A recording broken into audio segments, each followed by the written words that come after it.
చెప్పినప్పుడు విన్నాడు ఆయన భాగవతాన్ని. మళ్ళీ సనక సనందనాది మహర్షులు చెప్పినప్పుడు 7 రోజులు సప్తాహ విధిగా విన్నాడు. ఏమండి, ఒకసారి వింటే సరిపోదా, 2 సార్లు వినాలా భాగవతాన్ని అంటే? లేదయ్యా, ఖచ్చితంగా 2 సార్లు వినాలి.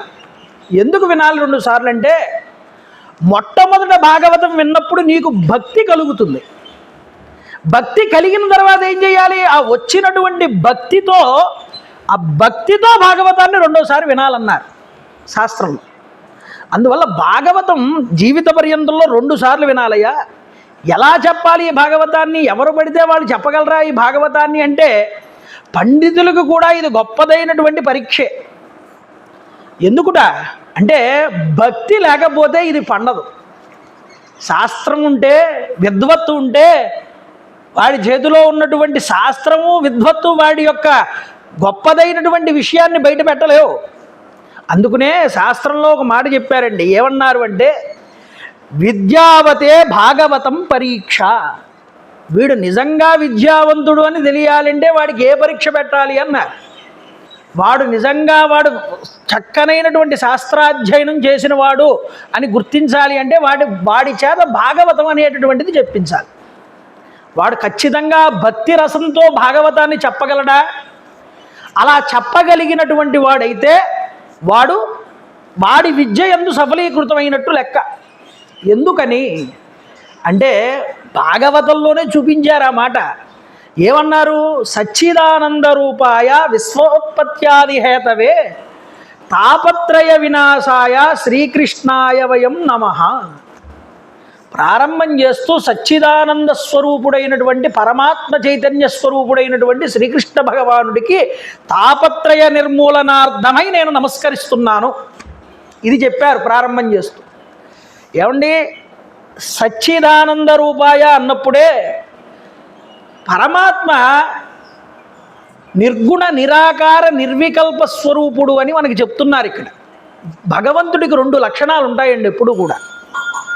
ఒకటి తటస్థ లక్షణము అని, 2 స్వరూప లక్షణము అని. స్వరూప లక్షణం ఎప్పుడూ మార్పు చెందదు, అది అలాగే ఉంటుంది. తటస్థ లక్షణం ఉన్నదే ఒకరోజు ఒకలా కనిపిస్తుంది, తర్వాత ఇంకో మార్పుని చెందుతుంది. ఇలా 2 లక్షణాలలో పరమాత్మ ఉంటారు అని. అందుకనే తటస్థ లక్షణంలో భగవంతుడు సృష్టి చేసి ఈ జగత్తునంతటినీ పెంచి పోషించి లయం చేస్తూ ఉంటాడు. అందుకనే కదండి శాస్త్రంలో కూడా మనకి చెప్పారు, యతో వా ఇమాని భూతాని జాయంతే. ఈ మాట ఎక్కడి నుంచి వచ్చింది? పరమాత్మ తటస్థ లక్షణం నుంచి వచ్చింది. ఇక స్వరూప లక్షణం అంటారా? సచ్చిదానంద ఘన అద్భుత ఆధ్యాత్మిక స్వరూపంగా పరమాత్మ అన్నింటి యందు తాను ఏకమై బాసిల్లుతూ ఉండే మార్పు చెందనటువంటి స్వరూపం. పంచదార ఉందండి, పంచదార యొక్క మాధుర్యం అనేటటువంటిది మారడం అనేది ఉంటుందా? దాని యందు మాధుర్యం ఎప్పుడూ ఒకలాగానే ఉంటుంది, అది మార్పేమీ చెందదు. అది స్వరూప లక్షణం.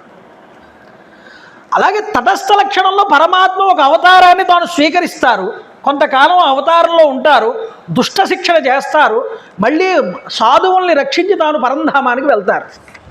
ఇది తటస్థ లక్షణంలో మనకి కనిపిస్తుంది పరమాత్మ యొక్క లక్షణం. అందువల్ల సచ్చిదానంద రూపుడైనటువంటి పరమాత్మ యొక్క లక్షణాలని మనం వింటున్నాం ఇక్కడ. సచ్చిదానంద రూపాయ విశ్వోత్పత్యాది హేతవే. మొట్టమొదట స్వరూప లక్షణం చెప్పి తర్వాత విశ్వోత్పత్యాది హేతవే అన్నారంటే ఈ విశ్వాన్నంతటినీ కూడా సృష్టించినటువంటి వాడు, అంతటా నిండి నిబిడీకృతమై ఉన్నటువంటి వాడు, అన్ని జీవుల హృదయాలలో తాను నివాసం ఉన్నటువంటి స్వరూపాన్ని గురించి వివరిస్తున్నారు అక్కడ. అందువల్ల అక్కడ తటస్థ లక్షణాన్ని చెప్పారు. సచ్చిదానంద రూపాయ స్వరూప లక్షణం, విశ్వోత్పత్యాది హేతవే తటస్థ లక్షణం. అలాగా తాపత్రయ వినాశాయ, ఈ 2 లక్షణాల గురించి చెప్పేటటువంటిదే భాగవతము. అంటే పరమాత్మ నిర్గుణ రూపాన్ని, పరమాత్మ యొక్క సారూప్యాన్ని, తటస్థ రూపాన్ని కూడా చూపిస్తోందయ్యా ఈ భాగవతం. ఇది వినడం వల్ల నీకేం వస్తుంది? నీకేంటండి లాభం వినడం వల్ల? తాపత్రయ వినాశాయ. ఆది దైవిక, ఆది భౌతిక, ఆధ్యాత్మికములనేటటువంటి 3 దోషములు ఎప్పుడూ మనల్ని పట్టుకుని ఉంటాయి. వాటి ద్వారానే మనకి పాపం అనేటటువంటిది చేస్తున్నాము అన్నా, వాటి ఫలితం అనుభవిస్తున్నామన్నా ఈ మూడిట్ల వల్లనే మీడియేటర్. ఈ తాపత్రయాలనేటటువంటివి, తాపములనేటటువంటివి ఎక్కడ పోతాయి అన్నారు? ఈ భాగవతం విన్నప్పుడు పోతాయి అన్నారు. అయితే ఎక్కడ గొప్ప విశేషం ఒకటి చెప్పారు, ఏమిటో తెలుసండి? తాపత్రయము పోతుంది కానీ పాపము పోదు. పాపము వల్ల వచ్చే ఫలితం పోతుంది. గుర్తుపెట్టుకోండి. ఈ పాపం ఎలా వస్తుందన్నారు? పూర్వజన్మ వాసనా ఫలితం వల్ల నువ్వు ఏ పాపాన్ని అయితే చేశావో ఆ పాపం వల్ల వచ్చిన ఫలితాన్ని పోగొట్టేస్తోంది ఈ భాగవతం. గుర్తుపెట్టుకోండి. అందువల్ల తాపత్రయ నివారాయ ఇక్కడ వినాశాయ అని చెప్పి శ్రీకృష్ణ పరమాత్మకి నమస్కరిస్తున్నాను నమః అనే శబ్దాన్ని వాడారు ఇక్కడ. ఎందుకు ఈ నమః అనే వాడడం? మొట్టమొదటే పరమాత్మకి నమస్సులు, ఆయనకి నా యొక్క శిరస్సు వంచి నమస్కారం చేస్తున్నాను. ఎంత గొప్పవాడైనా నమస్కరించవలసిందే. ఈ నమస్కారం దేన్ని సూచిస్తుంది అంటే నమ ఇతి నమః, నమే ఇతి నమః. అహిర్బుజ్ఞ సంహితలో చెప్తారు ఈ మాట. నమః అంటే ఒకడు ఒక మూటని ఎత్తుకున్నాడు మీద, చాలా దూరం నడిచాడు. ఒక చోటకు వచ్చేటప్పటికి ఆ మూట బరువుగా ఉందని తీసి కింద పాడేశాడు. పాడేసి ఏమంటాడు? హమ్మయ్య అంటాడు. కానీ మా గురువుగారు చెప్తూ ఉండేవారు, విద్య అనేటటువంటి మూటని నెత్తి మీద ఎత్తుకున్న తర్వాతరా నాయనా అది ఇంక కిందకి దించడానికి ఉండదు, దాన్ని జీవిత పర్యంతము మోయవలసిందే. అంటే అర్థం ఏమిటి? ఎప్పుడూ వంగి ఉండవలసిందే అని అర్థం. అంటే నాకింత విద్వత్తు ఉంది, నాకింత ధనం ఉన్నది, నేనింత గొప్పవాడిని అనే అహంకారము మనిషికి పనికిరాదు. నీవు ఎవడి దగ్గరైనా సరే తల వెయ్యగలవేమో కానీ భగవంతుడి ముందు నువ్వు తల ఎగరేయలేవు. అందుకనే భగవంతుడి ముందు ఎగరేయలేము అనేటటువంటి భావన నీకు కలిగిన రోజు భాగవతం నీకేం నేర్పిస్తుంది అంటే అందరిలోనూ భగవంతుణ్ణి చూడగలిగేటటువంటి శక్తిని నీకు కలగజేస్తుంది భాగవతం. అప్పుడు అందరి యందు నువ్వు చాలా వినమ్రతాభావాన్ని పొంది ఉంటావు. అహంకార మమకారాలనేటటువంటివి దూరం చేస్తుంది భాగవతం అండి. ఈ అహంకార మమకారాలనేటటువంటివి పోయి వినయాన్ని పొందుతాడు. అందుకని విద్యా వినయ సంపన్నం, భగవంతుడే చెప్పాడు ఈ మాట. విద్య మనిషికి వినయాన్ని నేర్పాలి అని. అందువల్ల వినయాన్ని పొంది ఉండాలి ఎప్పుడూ కూడా. ఈ వినయాన్ని పెంపొందిస్తుంది. అందువల్ల మొట్టమొదటే ఋషి ఏం చేస్తున్నాడంటే శ్రీకృష్ణాయ వయం నమః, ఆయనకి నేను నమస్కరిస్తున్నాను. ఎంత విద్యావంతుడైనా తల వంచాలి, అప్పుడే వినయం బాసిల్లి విద్య అనేటటువంటిది ప్రకాశిస్తుంది. విద్య ప్రకాశించనేటటువంటిది ఎప్పుడు వస్తుంది అంటే వినయం వల్ల వస్తుంది. అది గుర్తుపెట్టుకోవాలి. అందువల్ల ఆయన ప్రారంభం చేస్తూనే ఒక మాట అంటున్నారు, యం ప్రవ్రజంతమనుపేతమపేత కృత్యం ద్వైపాయనో విరహకాతర ఆజుహావ పుత్రేతి తన్మయతయా తరవోభినేదు తం సర్వభూత హృదయం మునిమానతోస్మి. యం ప్రవ్రజంతమనుపేతమపేత కృత్యం. సుఖమహర్షి అనేటటువంటి ఒక మహర్షి, ఆయన పరమ వైరాగ్య స్థితిని పొందినటువంటి ఋషి. వ్యాస భగవానుడికి పుత్రుడుగా జన్మించాడు. ఆయన పుట్టుకతోనే వైరాగ్య సంపన్నుడు. అయితే ఉపనయనం జరిగిందా లేదా? బలవంతంగా ఉపనయనం చేశాటండి వ్యాసుడు. ఆ ఉపనయనం జరిగిన తర్వాత ఆయనకి నిజానికి గాయత్రి మంత్రం అవసరం లేదు, ఆయన పుట్టుకతోనే జ్ఞాని కాబట్టి. ఆయనకి ఈ సృష్టి యందు తన యొక్క జీవితమునందు వైరాగ్య స్థితి పొంది అన్ని భూతములలో కూడా పరమాత్మని చూడగలిగే స్థితికి వెళ్ళిపోయాడు పుట్టుకతోనే. ఆయనకి ఎవరో ఉపదేశం చేయలేదు, పరమేశ్వరానుగ్రహంగా ఆ జ్ఞానం పుట్టుకతోనే వచ్చింది ఆయనకి. తండ్రిని విడిచిపెట్టేశాడు, ఇంటిని విడిచిపెట్టేశాడు, ఆశ్రమాన్ని విడిచిపెట్టేశాడు. రే నాయన గృహస్థాశ్రమం స్వీకరించు, గృహస్థువిక, నీ ద్వారా నేను గొప్పదైనటువంటి అనుగ్రహాన్ని పుత్రుడు పొందావు కాబట్టి నేను కూడా తరిస్తాను అన్నాడు వ్యాసుడు. అవేవి పట్టించుకోలేదండి. ఈ సుఖమహర్షి అడవుల వెంబట నడుచుకుంటూ వెళ్ళిపోతున్నాడు విడిచిపెట్టి తండ్రిని. ఇన్ని గ్రంథాలు, ఇన్ని పురాణాలు, ఇంత వేద విభజన చేసిన వ్యాస మహర్షికి పుత్ర వ్యామోహం చావలేదు. ఆయన పుత్రుడి మీద వ్యామోహంతో వెనకాల ఎం ప్రవ్రజంతమనుభేదమభేద కృత్యం, ఆయన ఆగకుండా వెళ్ళిపోతూ ఉంటే ఈ వ్యాస మహర్షి కూడా ఆగకుండా ఆయన వెనకాల బాబు నా కుమారా తండ్రి అంటూ వేగంగా ఈయన కూడా నడుస్తున్నట్టే.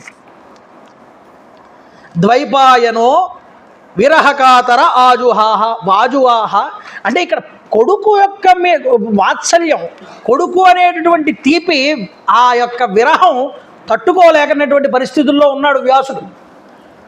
అంటే మనిషిని బంధనం అనేటటువంటిది ఎంత గొప్పగా కట్టిపడేస్తుందో అది వ్యాసుడు అంతటి వాడికి కూడా తప్పలేదండి. భాగవతం చూపిస్తూనే బంధనాన్ని ఎలా విడిచిపెట్టుకోవాలో మనకి శుకుడి ద్వారా చూపిస్తారు. పుత్ర పుత్ర అని అరుస్తున్నాడు కొడుకుని చూసి, నాయన పుత్ర ఆగవయ్యా పుత్ర ఇది తన్మయతయ, మనసులో ఎప్పుడూ కూడా ఆ పుత్రుణ్ణే భావన చేస్తున్నాడు, ఆగమని చెప్తున్నాడు. ఇలా అరుస్తూ పుత్ర ఆగు ఆగు అంటుంటే శుకుడు పలకట్లేదుటండి. మరి ఎవరు పలికారు, సమాధానం ఎవరిచ్చారు? తన్మయతయా తరవోభినేదు. అక్కడ ఉండేటటువంటి వృక్షములన్నీ కూడా ఈయన పుత్ర అని అరుస్తూ ఉంటే ఆ చెట్లన్నీ కూడా పుత్ర అని అరిచాయిట తిరిగి. ఆశ్చర్యం చూసారా? అంటే ప్రతి చెట్టులోనూ పుట్టలోనూ అన్నింటిలోనూ దైవత్వాన్ని చూసేటటువంటి సుఖయోగీంద్రుడి యొక్క ఆత్మ చైతన్యం అన్ని భూతాలలోకి ప్రవేశించింది. తండ్రి పిలుస్తూ ఉంటే ఆయన సమాధానం ఇవ్వట్లేదు, కానీ మిగతా వృక్షాలన్నీ కూడా సమాధానం ఇస్తున్నాయి. పుత్ర ఆయన ఈయనంటే అవి కూడా పుత్ర అంటున్నాయి. అంటే అర్థం ఏమిటి? నేను పుత్ర అని పిలుస్తున్నాను నా కొడుకుని, మీరు నన్ను పుత్ర అని ఎందుకు పిలుస్తున్నారు? చెట్లు వ్యాసుని పుత్ర అని పిలవడం ఏంటండి? అంటే అవన్నాయిట పూర్వజన్మలో నేను కూడా నీకు ఎప్పుడో ఏదో ఒక జన్మలో పుత్రుడివై ఉంటావు మాకు నువ్వు, అందుకని ఎన్ని జన్మలు గడిచిపోలేదు, మేము ఈ జన్మలో ఇలా చెట్లు కింద ఉన్నాం కాబట్టి ఏమయ్యా వ్యాస నువ్వు ఎప్పటికైనా మాకు కూడా పుత్రుడివే అయి ఉండావులే అన్నారు. అప్పుడు ఆయనకి మోహ విచ్ఛేదనం పోయింది, విచ్ఛేదనం అయ్యింది. అయ్యి అప్పుడు అనుకున్నాడు, ఓహో ఈ జన్మలనేటటువంటి వాళ్ళల్లో ఎవరికి ఎవరు పుత్రులు, ఎవరికి ఎవరు తల్లిదండ్రులు, ఈ ప్రవాహం అనేటటువంటిది కొనసాగుతూనే ఉంటుంది కదా. ఈ జన్మలో ఇతడు నాకు తండ్రి, ఇతడు నాకు కొడుకు అనుకుంటున్నాం. ఇలాంటి తల్లిదండ్రులు, ఇలాంటి కొడుకులు, ఇలాంటి సంతానం ఈ పూర్వజన్మలో ఎంతమంది వెళ్ళిపోయి ఉంటారో కదా. ఈ వ్యామోహం నాకు ఇంకా పోలేదు, అది నా కొడుకుకి పోయింది అని ఆశ్చర్యచకితుడు అయ్యాడు వ్యాసుడు. అయ్యా అలాంటి పుట్టుకతోనే వైరాగ్యాన్ని పొందినటువంటి మా గురుదేవులు ఎవరైతే ఉన్నారో వారికి నేను నమస్కారం చేస్తున్నానన్నాడు. ఎవరు చెప్తున్నారు ఈ మాట అంటే ప్రారంభం చేస్తున్నారు ఇక్కడ భాగవతాన్ని. నైమిసారణ్యం అనేటటువంటి ఒక క్షేత్రం ఉన్నది. శౌనకాది ఋషులందరూ కూడా యాగం చేస్తున్నారు. ఎన్ని సంవత్సరాల యాగం? 1000 సంవత్సరాల యాగం అది. అయితే అక్కడికి ఒకరోజు సూత పౌరాణికుడు వచ్చాడు. సూతుడు ఎవరైనా అంటే రోమహర్షణుడి యొక్క కొడుకు రౌమహర్షిణి ఈయన పేరు. ఈయన కూడా సూతుడే, వాళ్ళ తండ్రి రోమహర్షణుడు కూడా సూతుడే. వీళ్ళు వంశంలో వాళ్ళందరూ సూతుల కింద లెక్క. అంటే సూత అంటే అర్థం ఏమిటంటే సు అంటే మంచి వాక్యములను చెప్పేటటువంటి వారు. ఈ యొక్క సూతుడు రోమహర్షణుడు యొక్క కొడుకు. ఈ రోమహర్షణుడు వ్యాసుడు యొక్క శిష్యుడు. మరి ఈ సూతుడు, ఈ రౌమహర్షిని ఎవరి శిష్యుడు? సుఖదేవుడి యొక్క శిష్యుడు. సుఖదేవుడి దగ్గర భాగవతాన్ని విన్నాడు ఆయన. అందువల్ల ఈ సూతుడు చెప్తున్నాడు, మా గురువుగారు అంతటి జ్ఞాన వైరాగ్యాన్ని పుట్టుకతోనే పొందారు. తండ్రి దగ్గర నుండి వెళ్ళిపోతూ ఉంటే ఆయన బదులు వృక్షాలన్నీ కూడా సమాధానం చెప్పాయి. ఏమండి గురువుగారి పేరు చెప్పచ్చు కదా. మునిమానతోస్మి అన్నాడు, ఆ మునికి నమస్కరిస్తున్నానంటున్నాడు. అంటేట సందర్భానుసారంగా గురువుగారి యొక్క పేరు నోటితో ఉచ్చరించకూడదని చెప్పింది శాస్త్రం. కావాలని నువ్వు నోరు పెట్టి గురువుగారి పేరు ఎప్పుడూ కూడా ఉచ్చరించకూడదు. ఏదో మాటల్లో మధ్యలో ఏదో తెలియక వస్తే దోషం కాదు, కానీ ప్రత్యేకించి గురువు గారిని పేరు పెట్టి పిలవకూడదుట. అది శాస్త్రం చూపించింది భాగవతం మనకి. చూడండి, అందువల్ల ఏం చేస్తున్నారు, గోప్యంగా ఉంచాడు. ఆ శ్లోకంలో కూడా గురువుగారి పేరు బయట చెప్పలేదు ఆయన.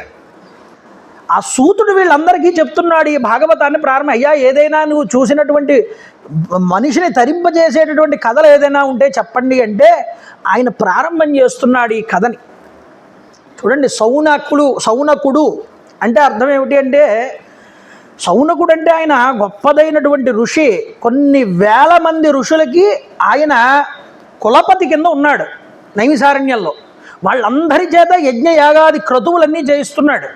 అలా చేయిస్తున్నటువంటి స్థితిలో ఆ యాగం మధ్యలో కొద్ది ఖాళీ ప్రదేశాలు వస్తాయి కదూ, ఆ ప్రదేశాల్లో సమయాల్లో వీళ్ళు భగవత్ కథల్ని వింటారు. ఆ కథలు వినేయడానికి చెప్పడానికి అక్కడికి సూత మహర్షి వారు వచ్చారండి. ఆయన్ని అడిగారు. సునక అంటే కుక్క అని అర్థం వస్తుంది బావులుగా మనం అర్థం చూస్తే, కాదుట. సౌనక అంటే అర్థం ఏమిటి అంటే ముఖ్యంగా ఇక్కడ సకల విషయములు కూడా తెలిసినటువంటి వాడు, ఆచరణ చెయ్యగలిగినటువంటి వాడు అని అర్థం సునక అనేటటువంటి శబ్దానికి. అంతేకాదు వెళ్ళుట అని కూడా అర్థం. ఈ సౌనక మహర్షి వారు జ్ఞానరతుడు అని అర్థం చెప్పారు ఇక్కడ ముఖ్యంగా భాగవతంలో. అందుకనే తెలుసుకునేటటువంటి గుణం కలిగినటువంటి వాడు. జ్ఞానరతుడు అంటే అర్థం ఏమిటి? ఒక విషయాన్ని తెలుసుకునేటటువంటి వాడు అని. అందువల్ల ఒక మంచి భగవద్ విషయాన్ని ఎవరైనా పెద్దలు వచ్చారనుకోండి, వాళ్ళతో పిచ్చాపాటీలు మాట్లాడకూడదు. ఆ పెద్దల దగ్గర నుంచి మనం తెలుసుకోవాల్సిన గొప్ప విషయం ఏదైతే ఉందో అది తెలుసుకోవాలి. అది తెలుసుకోవడానికి మనకి శాస్త్రం చూపిస్తోంది. పెద్దలు వచ్చినప్పుడు వ్యవహారికమైనటువంటి విషయాలు చర్చ చేయకండి అయ్యా, మంచి విషయాలు తెలుసుకోండి, అది చూపిస్తున్నారు. అందువల్ల ఏమిటి అంటే ఈ సౌనకుడు తన తండ్రిలాగా వైరాగ్యం పొందినటువంటి వాడే. ఒకానొక సమయంలో ఏం చేశాడంటే ప్రయాగ క్షేత్రానికి వెళ్ళాడు. ప్రయాగ క్షేత్రానికి వెళ్ళి భరద్వాజ మహర్షిని ప్రార్థన చేశాడు. మేము చక్కగా అనుష్ఠానం చేసుకోవడానికి, యజ్ఞయాగాది క్రతువులు చేసుకోవడానికి మాకు ఏదైనా చక్కటి ప్రదేశం ఉంటే సూచించండి అంటే, భగవంతుడిని ప్రార్థన చేయవయ్యా, తపస్సు చేయన్నాడు ఆయన. తపస్సు చేస్తే శ్రీ మహావిష్ణువు ప్రత్యక్షమయ్యారు. ఏం కావాలన్నారు. మాకు ఇలా కావాలి ప్రదేశం అన్నారు. ఆయన హృదయం నుండి ఒక చక్రాన్ని సృష్టించి విడిచిపెట్టాడు. ఒక పురాణంలో అన్నారు బ్రహ్మగారు ప్రత్యక్షమయ్యారు, బ్రహ్మగారు విడిచిపెట్టారన్నారు చక్రాన్ని. ఈ చక్రం తిరుగుతూ వచ్చి భూలోకానికి వచ్చింది. వచ్చి ఒక ప్రదేశంలో ఆగింది. ఆ ఆగి అక్కడ పడిపోయినటువంటి చక్రం పడినటువంటి ప్రదేశమే నైమిష క్షేత్రము అని పేరు వచ్చింది. అక్కడ ఇప్పటికీ అక్కడ చక్రతీర్థం అని ఉంటుంది, ఆ చక్రం పడినటువంటి ప్రదేశం. అయితే మీరు చూడండి, నైమిషము అని పేరెందుకు వచ్చింది దానికి, ఆ క్షేత్రానికి అంటే నిమిషములో మనకి ముక్తిని ప్రసాదించేటటువంటి క్షేత్రము కనుక దానికి నైమిషము అన్నారు. శివ, శైవ, విష్ణు, వైష్ణవ అలాగే నిమిష, నైమిష అయింది. అందువల్ల నైమిష క్షేత్రం అనేటటువంటి చోట ఋషులందరూ వాళ్ళ యొక్క యజ్ఞముల్ని తపస్సుల్ని చేసుకోవడానికి అనువైనటువంటి ప్రదేశంగా చేసుకుని అక్కడ తపస్సులు యజ్ఞము ఆచరిస్తూ ఉంటే అక్కడికి ఈ యొక్క సూత పౌరాణికుడు రావడం, వాళ్ళు ప్రశ్న వేయడం, మనిషిని ముక్తినికి నడిపించేటటువంటి సాధనం ఏదైనా ఉందా అని అడిగితే ఈ ముక్తికి ఇవ్వగలిగేటటువంటి ఒకే ఒక గ్రంథం ఉందయ్యా, ఇది జ్ఞాన భాండాగారం, దీనిని విన్నంత మాత్రం చేత మనిషి బంధనముల నుండి ముక్తుడవుతాడు, ఇందులో ఎటువంటి సందేహం లేదు అని ప్రారంభం చేస్తూ వాళ్ళ గురుదేవుల్ని తలుచుకున్నాడు. యం ప్రవ్రజంతమనుపేతమపేత కృత్యం ద్వైపాయనో విహరకాతర ఆజుహావ పుత్రేతి తన్మయతయా తరవో వినేదు తం సర్వభూత హృదయం మునిమానతోస్మి అని ఆ యొక్క గురువుగారిని ప్రార్థన చేసుకున్నాడండి. చూసారా, ఇక్కడ పుత్ర అన్నాడు వ్యాసుడు. పుత్ర అంటే అర్థం ఏమిటి? రెండు రకాల వ్యుత్పత్తులు ఉన్నాయి.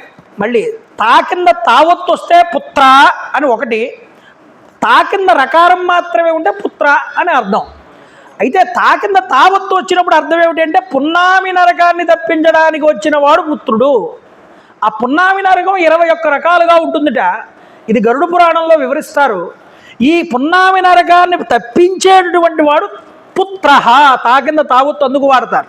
కానీ భాగవతంలో పుత్ర అని విడిచిపెట్టారు. తా కింద తావత్తు వాడలేదు, తా కింద రావత్తు ఒకటే వాడారు. అంటే వ్యాసుడికి యమలోకం అనేటటువంటిది, యమ బాధలు అనేటటువంటి ఆయనకు ఉండవు, ఆయన మహానుభావుడు. మరి ఎందుకు పుత్ర అని వాడారు అంటే, పుత్ర అంటే అర్థం ఏమిటి అంటే పునాతీతి పుత్ర, తరింపజేసేటటువంటి వాడు పుత్రుడుటండి. అందువల్ల ఏ వ్యాస భగవానుణ్ణి తరింప చేయడానికి వచ్చాడో ఆ సుఖమహర్షి వారు, ఆ సుఖమహర్షిని పుత్ర అని పిలుచుకున్నాడు ఈ వ్యాసుడు. చూడండి, అందువల్ల తరవోవినేదు, తరువులు అనేటటువంటి వృక్షాలు అనేటటువంటివి అర్థం ఏమిటి? తరువు అంటే అర్థం వేరు, వృక్షం అంటే అర్థం వేరు, అర్థాలు మారిపోతాయండి. తరువు అంటే అర్థం ఏమిటంటే ఇచ్చే లక్షణం కలిగింది అని అర్థం. ఈ తరువులన్నీ కూడా సర్వభూత హృదయం, సర్వభూత హృదయాల్లో వ్యాప్తి చెందిన ఆత్మస్వరూపుడు తన గురువు గారు, ఆయన గురించి చెప్తున్నాయి ఈ వృక్షాలన్నీ కూడా. అందుకనే యస్వానుభావం అఖిల శృతిసారం అన్నారు. అఖిల శృతులకు, వేదములకు సారభూతమైనటువంటిదే ఈ భాగవతము. ఏమండి, ఒక చెట్టు ఉంది అంటే దానికి సారం ఏమిటి? పండు. ఒక లత ఉంది అంటే దానికి సారం ఏమిటి? ఒక పువ్వు కానీ పండు కానీ అవుతుంది. పాలు ఉన్నాయి, పాలుకు సారం ఏమిటి? మేగడ. మేగడకి సారం ఏమిటి? నెయ్యి. అలాగే ఈ వేదములన్నింటికీ కూడా సారభూతమైనటువంటి వస్తువు ఉన్నదే. అంటే ఈ వేదాలన్నింటి యొక్క సారాన్ని తీసుకొచ్చి చెప్తే ఏదవుతుందో ఆ యొక్క అఖిల శృతి సారం.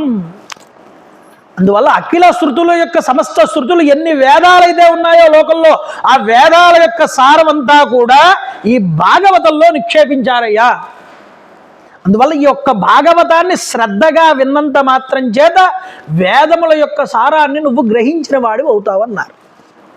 అందుకని ఇక్కడ చెప్తున్నారు, ఏకం ఆధ్యాత్మదీపం అతి తితీర్షతాం తమోంధం సంసారిణాం కరుణయాః. ఇక్కడ ఒకటే చెప్తున్నారు, చీకటిని పోగొట్టి వెలుతురు అనేటటువంటి దాన్ని పొందాలి అంటే ఈ యొక్క భాగవతం అనేటటువంటిది విని తీరాలి. ఏమిటి చీకటి? మన అజ్ఞానం అనేటటువంటి చీకటి. ఈ అజ్ఞానాన్ని పోగొట్టడానికి వెలుతురు కావాలి కదా. ఈ వెలుతురు ఎక్కడి నుంచి వస్తుందన్నారు? ఈ వెలుతురు కావాలి అంటే ఒక సూర్యుడు సరిపోటండి, 12 మంది సూర్యుళ్ళు కావాలట.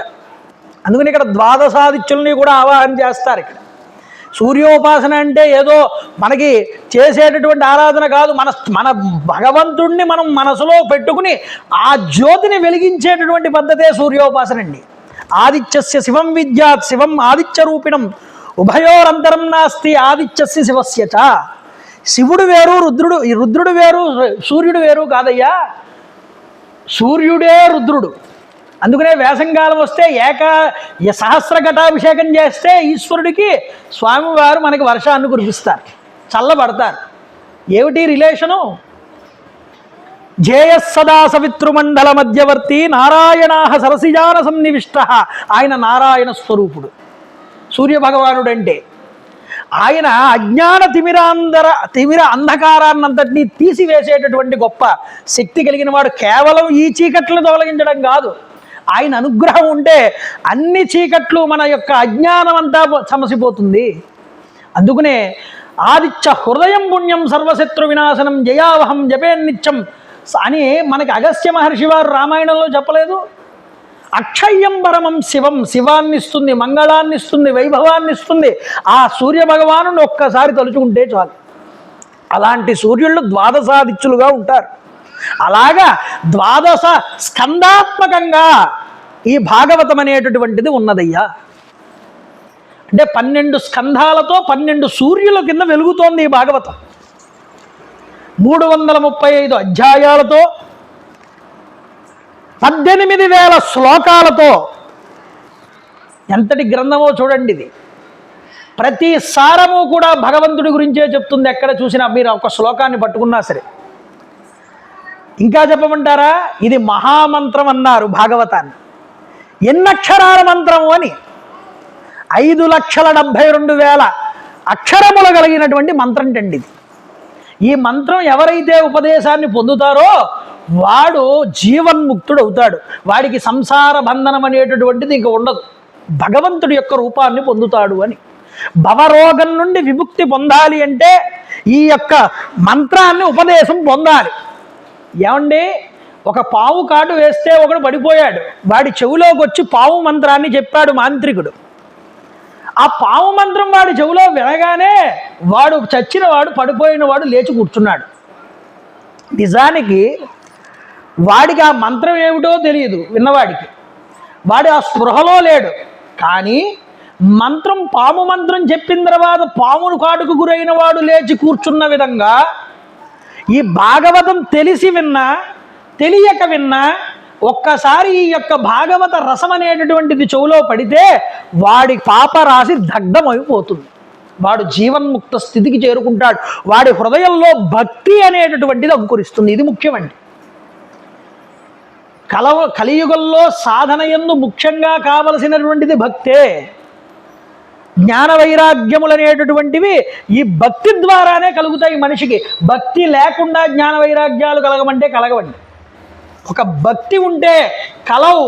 సంకీర్త్య కేవలం ఒక్క కలియుగంలో మనం కనుక సంకీర్తన భగవన్నామస్మరణని గట్టిగా పట్టుకుంటే చాలుట, తరించిపోతాం, ఇంకేం చేయొద్దన్నారు. అంతటి శక్తివంతమైనటువంటి నామం అన్నా భగవంతుడి కథన్నా.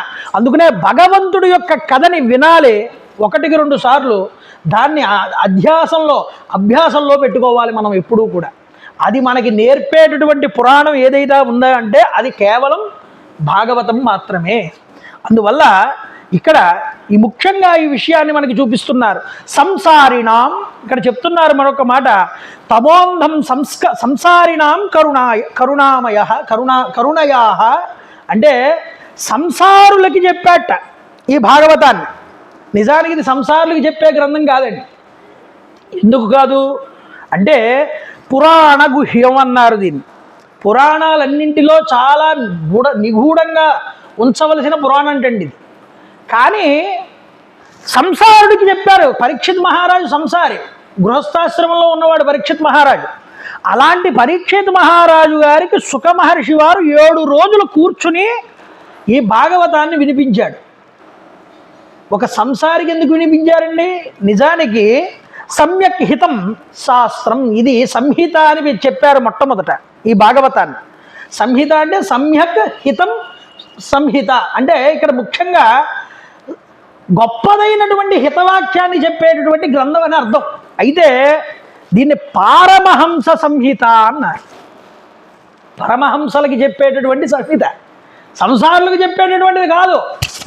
ఏమయ్యా, మరి సంసారులకు చెప్పకూడదు అన్నప్పుడు మరి సంసారి అయినటువంటి పరీక్షిత్తుకి ఎందుకు చెప్పాడు శుకుడు అంటే ఇక్కడే చెప్తున్నారు. సంసారిణాం కరుణతో చెప్పాడు.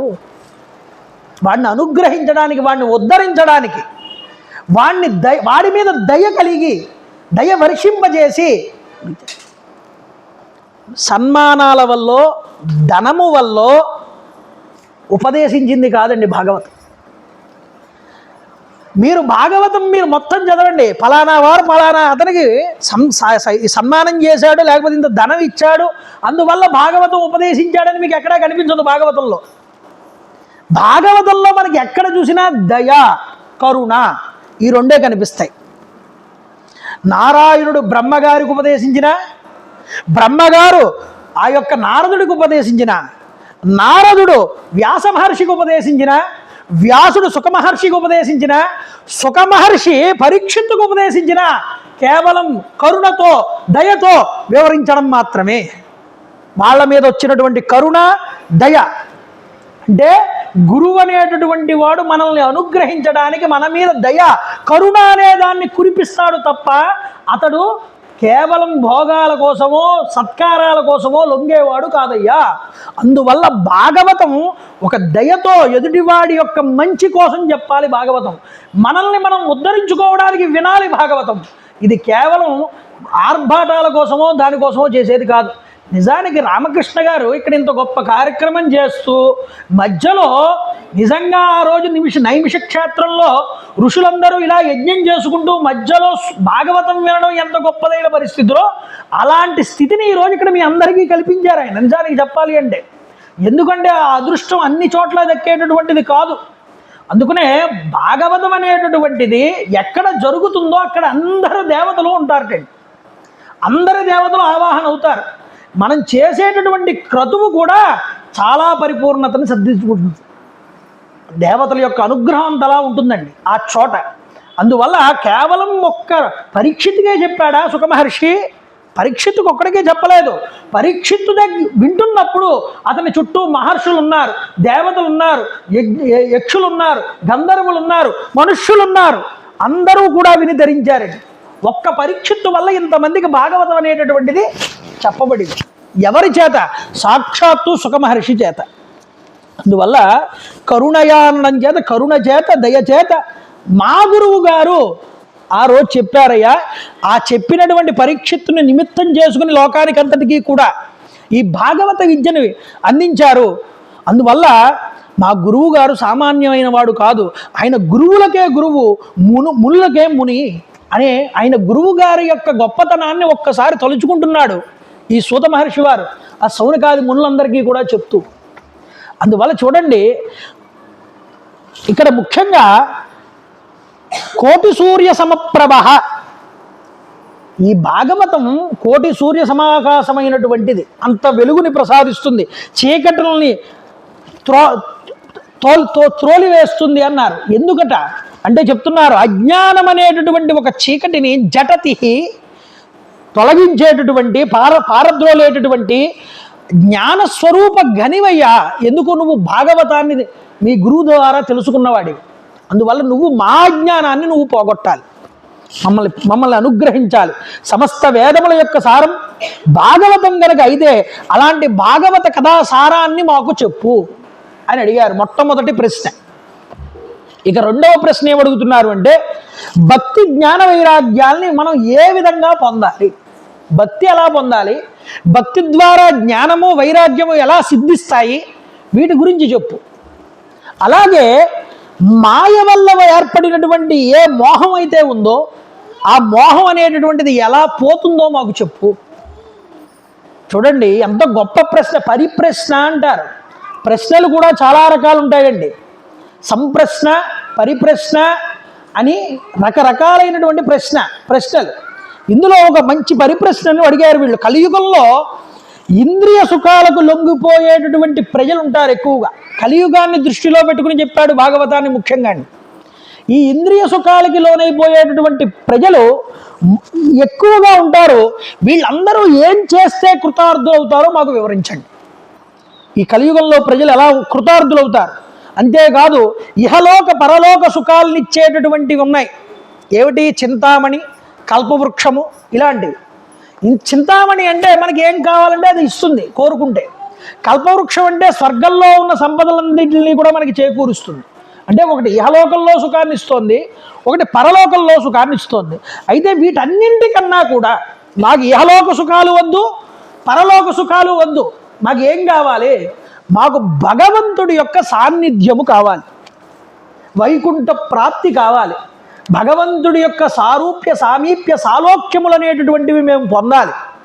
ఇలా పొందడానికి కావలసినటువంటి విధానం ఏదైతే ఉందో, పద్ధతి ఏదైతే ఉందో దాన్ని మాకు వర్షింపజేయమన్నారు. ఒక మహాత్ముడు వచ్చినప్పుడు ఆయన దగ్గర మనం ఏమి తెలుసుకోవాలో తెలిసి ఉండాలండి. ఈ ఋషులు అవి అడిగి తెలుసుకుంటున్నారు ఆ యొక్క సూతుడి దగ్గర. ఆ దాని గురించి అంటే ఆయన చెప్తున్నాడు, ప్రారంభం చేస్తున్నాడు ఆయన. ఏమయ్యా, కాలవ్యాళ ముఖగ్రాస త్రాస నిర్నాసహేతవే. కలియుగంలో మానవులు అనేటటువంటి వారు చాలా భయంతో బ్రతుకుతారు. దేనివల్ల ఈ భయము అంటే ఎప్పుడు పోతాము అనేటటువంటి భయం ఉంటుంది వాళ్ళకి. ఇంకా కొంతకాలం జీవిస్తే బాగుండు అనుకుంటాట. ఆఖరికి ఐసీయూలో బెడ్ మీద ఉండి తినడానికి కూడా వీలు లేకుండా నోట్లో గళ్ళా పెట్టి లోపలకు పోసేస్తూ ఉంటే ద్రవ్యాలు, అయినా సరే వాడు అలా బ్రతికుంటే ఇలా అయినా కొంతకాలం బతికితే బాగుండు అనుకుంటాడు. చూడండి, ఇది మనిషి యొక్క కలియుగంలో వాడి యొక్క ప్రవృత్తి అలా ఉంటుంది. ఎక్కడ నేను కాలంలో వెళ్ళిపోతానో, ఈ కాలం నన్ను మింగేస్తుందో అనే భయం ఉంటుంది మానవుడికి కలియుగంలో ముఖ్యంగా. అందువల్ల ఈ కాలం అనేటటువంటిది ఉన్నదే, ఇది చాలా విస్తృతమైనది. అందున ఇది కలికాలం. ఈ కలికాలంలో దీని నుండి మనల్ని కాపాడడానికే ఈ వచ్చినటువంటి గ్రంథం భాగవతం అండి. జనన మరణాత్మకమైనటువంటి సంసార భయాన్ని పోగొట్టడానికి ఈ భాగవతం వచ్చింది. అందువల్ల చూడండి, జన్మాంతరే యథా పుణ్యం తదా భాగవతం లభేత్. భాగవతం వినాలి అంటే నువ్వు వినలేవు, భాగవతం వినడానికి ఒక అర్హత కావాలి అన్నారు. కొన్ని జన్మలలో పూర్వంలో నువ్వు చేసినటువంటి పుణ్యములు కనుక పుచ్చిపోతే ఆ పుచ్చిపోయినటువంటి పుణ్యాలన్నింటినీ ఒక రాశి కింద ఒక చోటికి చేర్చి ఇంత పుణ్యం వీడికి వచ్చింది కాబట్టి వీడు భాగవతం వినడానికి అర్హుడు అని వీడిని లెక్కగట్టి భాగవతం జరిగే చోటకి తీసుకువెళ్ళి వీడిని కూర్చోబెడతారు. లేకపోతే వాడికి అర్హత లేదన్నారు. ఇది భాగవతం గొప్ప విశేషం అండి. అందుకనే జన్మాంతర యథా పుణ్యం తదా భాగవతం లభేత్. ఈ జన్మలో చేసుకున్న పుణ్యం సరిపోదుట, పూర్వజన్మలలో మనం చేసుకున్న పుణ్యాల రాశి కూడా ఉండాలి. అది ఉంటే కానీ మనం భాగవతాన్ని వినలేం. అందువల్ల ఇది చాలా మహామంత్రమైనటువంటిది. కాలసర్పం చేత కాటువేయబడి అహంకార మమకారాదుల చేత కూడుకున్నటువంటి మనకి ఆ బాధ లేకుండా చేసేటటువంటి గ్రంథమే ఈ భాగవతం అని చెప్పారు. అందువల్ల మనస్సు ప్రశాంతంగా భగవంతుడి మీద లీనం అవ్వాలి అంటే మనం పూజ చేస్తాం. పూజ చేసినప్పుడు మనసు ఎక్కడెక్కడికో పోతూ ఉంటుంది, భగవంతుడి మీద నిలబడదు. ఆ భగవంతుడి మీద నీ మనసు నిలవాలి అంటే ఏం కావాలి? భగవంతుడి మీద నీకు ప్రేమ కావాలి. నీకు పిల్లలు ఉన్నారు, చిన్నపిల్లలు ఆడుకుంటున్నారు, బయటికి వెళ్ళారు, ఇంటికి వచ్చేదాకా తల్లికి ప్రశాంతత ఉండదు. ఏం చేస్తున్నారు, ఇంకా రాలేదు ఇంటికి, ఎక్కడున్నారు, ఎక్కడ తిరుగుతున్నారు అని. నిరంతరం ఏ పని చేసుకుంటున్నా మనసు మాత్రం పిల్లల మీదే ఉంటుంది. ఏమండి పిల్లల మీద అంత ఆలోచన ఎందుకు వచ్చింది అంటే వాళ్ళ మీద ఉన్నటువంటి ప్రేమ. ఇదే ప్రేమ నీకు భగవంతుడి మీద కూడా కలిగినప్పుడు నీ మనసు అనేటటువంటిది ఉన్నదే అది భగవంతుడి నుంచి దూరం కాదన్నారు. ఇది భగవంతుడి మీద ఆ ప్రేమ కలిగేలా చేసే గ్రంథం ఏదైనా ఉందా అంటే అది భాగవతమే. అది గుర్తుపెట్టుకోండి. అందువల్ల భాగవతం అనేటటువంటిది చాలా గొప్పదైనటువంటిదయ్యా. ఈ భాగవతం ముఖ్యంగా పరీక్షిత్తుకి ఈ యొక్క సుఖయోగేంద్రుడు వినిపించాడు. అయితే ఒక గొప్ప సంఘటన ఒకటి జరిగిందండి. అప్పుడు ఏం జరిగింది అంటే దేవతలందరూ కూడా వచ్చారట. వచ్చి అన్నారు, వాళ్ళు చాలా గొప్పవాళ్ళు, వాళ్ళకి ఏదైనా పని కావాల్సి వస్తే చాలా చాకచక్యంగా చేసుకోవడానికి వాళ్ళు ఏదైనా ఉపయోగిస్తారు, సామధాన భేద దండోపాయాలు. పరీక్షిత్ మహర్షి వారు కూర్చుని చెప్తున్నారు భాగవతం. పరీక్షిత్ మహారాజుకి చెప్తున్నాడు సుఖమహర్షి భాగవతం. చెప్తూ ఉంటే సుఖమహర్షి దగ్గరికి వచ్చి అన్నారుట, అయ్యా ఈ పరీక్షిత్తుకి 7 రోజుల్లో చావు వస్తుంది అని కూర్చుని మీ దగ్గర భాగవతాన్ని వింటున్నాడు.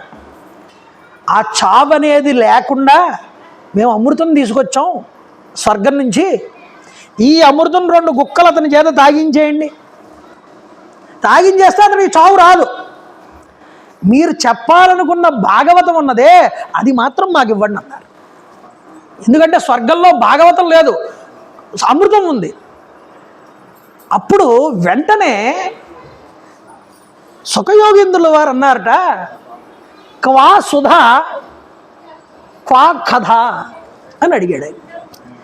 సుధ ఎక్కడ, కథ ఎక్కడ అని అడిగాడు. అంటే అర్థం ఏమిటి?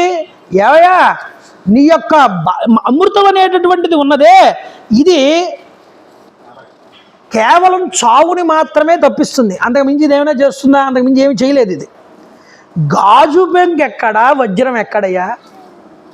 గాజు పెంకు నువ్వు చూపిస్తున్న అమృతం ఉన్నదే అది గాజు పెంకు లాంటిది, ఈ భాగవతం ఉన్నదే ఇది వజ్రం లాంటిది. అంతేకాదు ఇలాంటి భాగవతాన్ని మీకు ఎన్నటికీ కూడా నేను ఇవ్వడం కుదరదన్నాడు. ఎందుకంటే గర్వం కలిగినటువంటి వాళ్ళండి దేవతలు. ఆ గర్వంగా కూర్చున్న వాళ్ళకి కానీ మాకు కావాలని ఏదో ఎర చూపించి మాకు కావాలంటే వచ్చేది కాదు భాగవతం. అలాంటి వాళ్ళకి నేను ఇవ్వను పొమ్మన్నాడు శుకుడు. దేవతలకి కూడా దుర్లభమైనది అంటే వాళ్ళకి అమృతం ఉంది కానీ భాగవతం లేదు వాళ్ళ దగ్గర. ఈ అమృతం కేవలం మన దగ్గరే ఉన్నదండి. ఇది ఎందుకంటే దేవతలకి ఎంత అవసరం, ఈ భాగవతం అవసరం ఎందుకంటే వాళ్ళకి అమృతం ఉంది, సుఖంగా తాగి ఉండొచ్చుగా వాళ్ళు. కాదు, నీకు అమృతం వల్ల చావు ఒకటే తప్పించుకోగలవు, కానీ భగవన్ సాన్నిధ్యం అనేటటువంటిది దొరకదు. దేవతలకి కూడా దుర్లభమైనటువంటి ఆ భగవత్ స్వరూపం, భగవత్ సాన్నిధ్యం మనకి కేవలం భాగవతం వల్ల లభిస్తుంది. అది దేవతలకి లేదు, కేవలం మనుష్యులకి మాత్రమే ఉన్నది. అది యొక్క సుఖమహర్షి యొక్క అనుగ్రహం వల్ల. దాన్ని ఎవరు ఉపయోగించుకుంటున్నాడో వాడు ధన్యుడవుతాడయ్యా. అంటే భాగవతం వినాల్సినంతటి అవసరం దేవతలకి చాలా కలిగింది, కానీ వాళ్ళకి దక్కలేదు. అంతటి విలువైన వస్తువు మన దగ్గర ఉంది. ఏమండి, ఇంత విలువైన వస్తువు భాగవతం ఎందుకయింది? ఉద్ధవుడు శ్రీకృష్ణ పరమాత్మ శరీరాన్ని విడిచిపెడుతున్నాడు. ఉద్ధవుడు ఉన్నాడు, ఇంకెవరూ లేరు అక్కడ. అయ్యా మీరు వెళ్ళిపోతున్నారు. వెళ్ళిపోతున్న సమయంలో ఇక్కడ కలిపురుషుడు ప్రవేశిస్తాడు. ధర్మం చెప్పేవాళ్ళు ఉండరు, ఎవడు ధర్మంగా బ్రతికేవాడు ఉండడు. ఈ మనుషులనేటటువంటి వాళ్ళని ఉద్ధరించాలి అంటే ఎవరున్నారయ్యా? నువ్వే కావాలి, మళ్ళీ నువ్వే రావాలి. నువ్వు వెళ్ళిపోతే ఇక్కడ ఎవరు చెప్పేవాళ్ళు ఉండరు, నువ్వు ఏదో రూపంలో ఏదో రకంగా ఇక్కడ ఉండవలసింది అని ప్రార్థన చేశాడు ఉద్ధవుడు. శ్రీకృష్ణ పరమాత్మ ఆలోచించారు ఏం చేస్తే బాగుంటుంది అని. కైలాస వైకుంఠానికి వెళ్ళాడు. కొన్ని రోజులు గడిచాక శ్రీ మహావిష్ణువు కూడా వైకుంఠంలో ఉండాలని అనిపించలేదు. వెళ్ళిపోతున్నాడు. పార్షదులు జయ విజయులు ఆపి, అయ్యా మీరెక్కడికి వెళ్ళిపోతున్నారు? అవతార సమాప్తి అయిపోయింది కదా మీది, మళ్ళీ ఎక్కడికి వెళ్తున్నారు అన్నారు. ఏదోనయ్యా వైకుంఠంలో ఉండలేకపోతున్నాను, నేను భూలోకానికి వెళ్ళాలనిపిస్తోంది, వెళ్ళిపోతానన్నారు.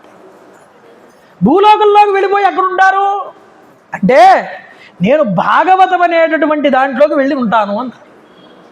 అంటే కలియుగంలో శ్రీ మహావిష్ణువు ఎక్కడ ఉన్నారు అని ఒక ప్రశ్న. ఆయన భాగవత రూపంలో భాగవతంలోకి చేరి ఉన్నారు.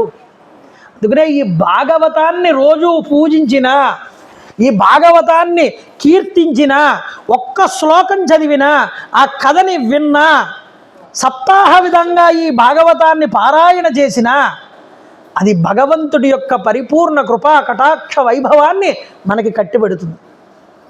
అంటే నారాయణుడు వేరు కాదు, భాగవతము వేరు కాదు. అర్థమవుతుందండి. ఎందుకంటే భాగవతము, ఈ భాగవతము అనేటటువంటి దాన్ని భక్తి జ్ఞాన వైరాగ్య తత్వముల కింద చూపించారు. భా అంటే భక్తి, గా అంటే వైరాగ్యము, వా అంటే జ్ఞానము, తా అంటే తత్వము. అంతేకాదండి, భాగవతం కథ అంటే భాగవతుల యొక్క కథ. ఏమండి, భగవాన్ భక్తి భక్తివాన్ అన్నారు.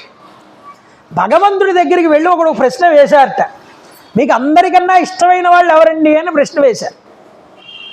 నువ్వు ప్రశ్న సరిగ్గా వెయ్యలేదు, మళ్ళీ అడుగు ప్రశ్న సరిగ్గా అన్నారు. ఎవరు? పరమాత్మ. భగవాన్ భక్త భక్తిమాన్, అయ్యా మీరు ఎవరికి భక్తులండి అని అడిగాడు. ఇప్పుడు కరెక్ట్గా అడిగావు ప్రశ్న నువ్వు.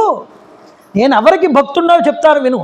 నా భక్తులు ఎవరైతే ఉంటారో వాళ్ళకు, నా కథని ఎప్పుడైతే వింటూ ఉంటారో వాళ్ళ వినేటటువంటి నా భక్తులందరి దగ్గరికి వెళ్ళి నేను ఎంతో శ్రద్ధగా వారి దగ్గర కూర్చుంటా, వాళ్ళకి నేను భక్తుడిని అన్నారు. అందుకే భగవాన్ భక్త భక్తిమాన్, భగవద్ భక్తులకి భక్తుడుట భగవంతుడండి. అందువల్ల ఈ భాగవతం మనకేం చెప్తోంది? ఈ భగవంతుడి ద్వారా అనుగ్రహాన్ని పొందినటువంటి భగవద్ భక్తుల కథలు చెప్తోంది ఈ భాగవతం. భాగవతం అంటే ఏమిటి? భగవంతుడి భక్తుల కథలే చెప్తుంది భాగవతం అంతా. భగవంతుడి గురించి వేణోళ్ళ కీర్తిస్తుంది. అందువల్ల భగవంతుడి భక్తుల గురించి 1-2 సార్లు చెప్పబడినటువంటి కథ కాబట్టి, తన భక్తులు ఎక్కడ ఉంటారో అక్కడే తానుంటాడు కాబట్టి శ్రీ మహావిష్ణువు భాగవతంలోనే ఉన్నారయ్యా.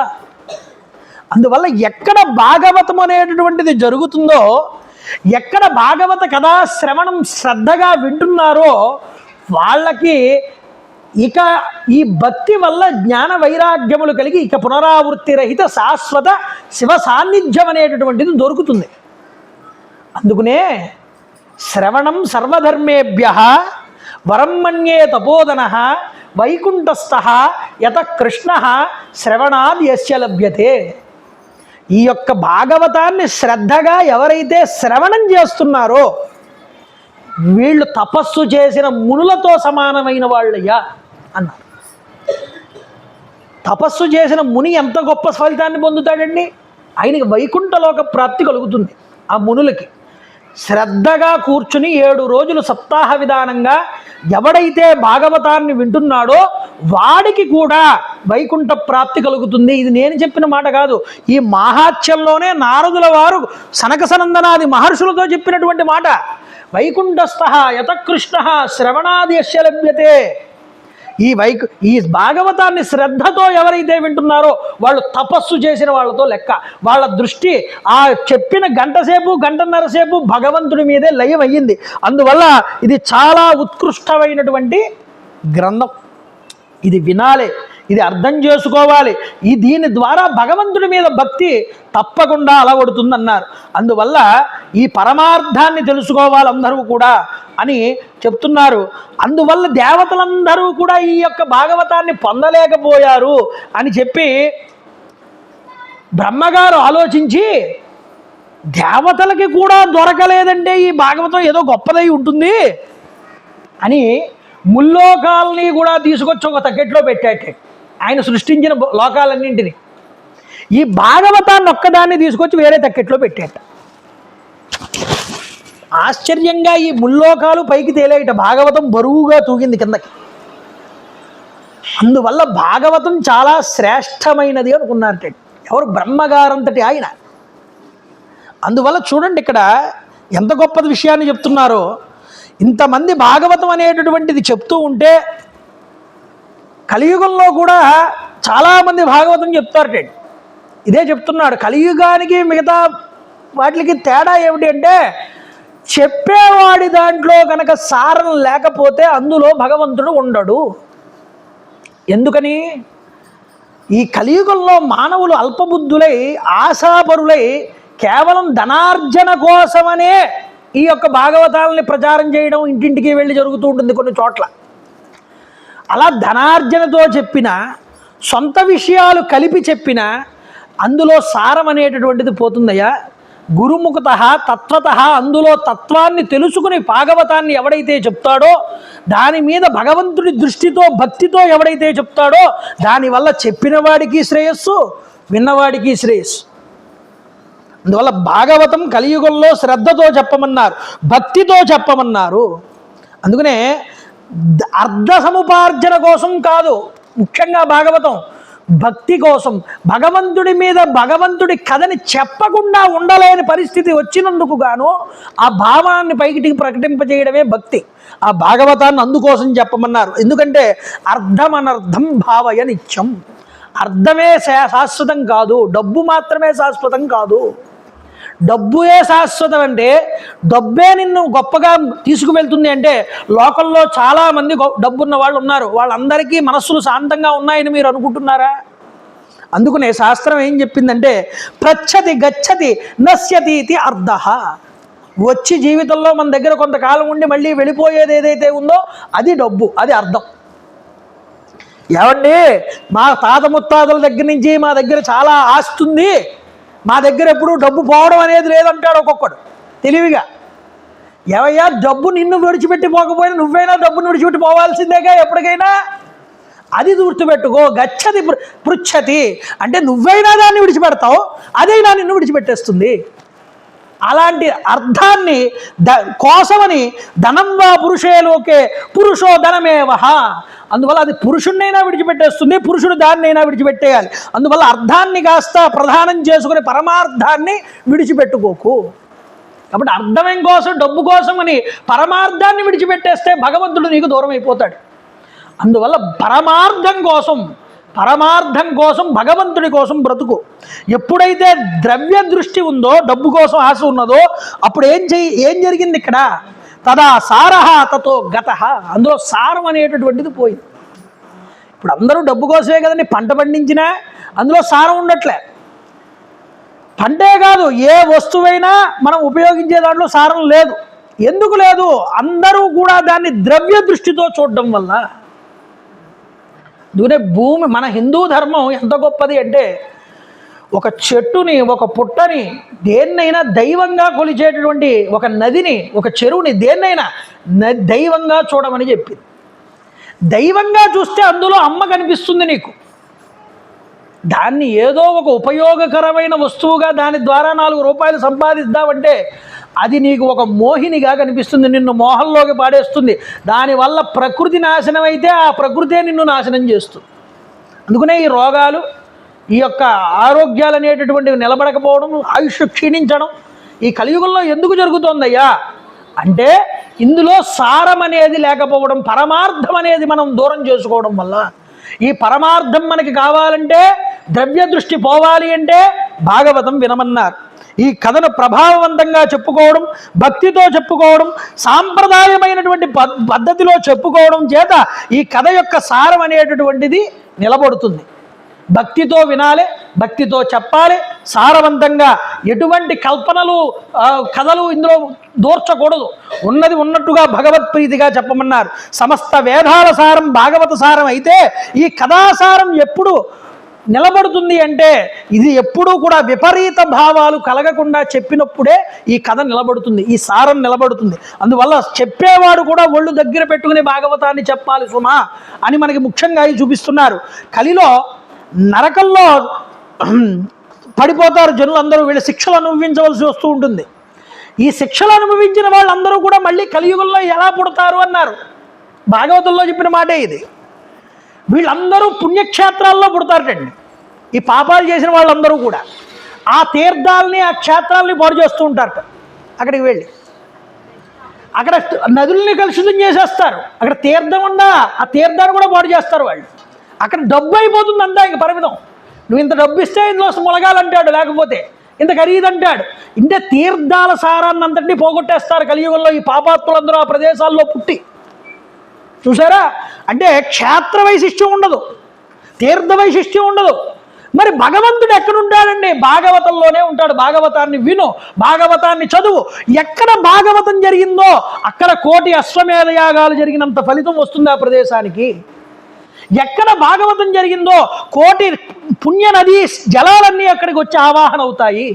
ఆ భాగవత కథ చెవిలో పడినంత కాలం నువ్వు పరమ పుణ్యాత్ముడు అవుతావు. ఎక్కడో కుంభమేళా దాకా వెళ్ళి మొలగక్కలేదు.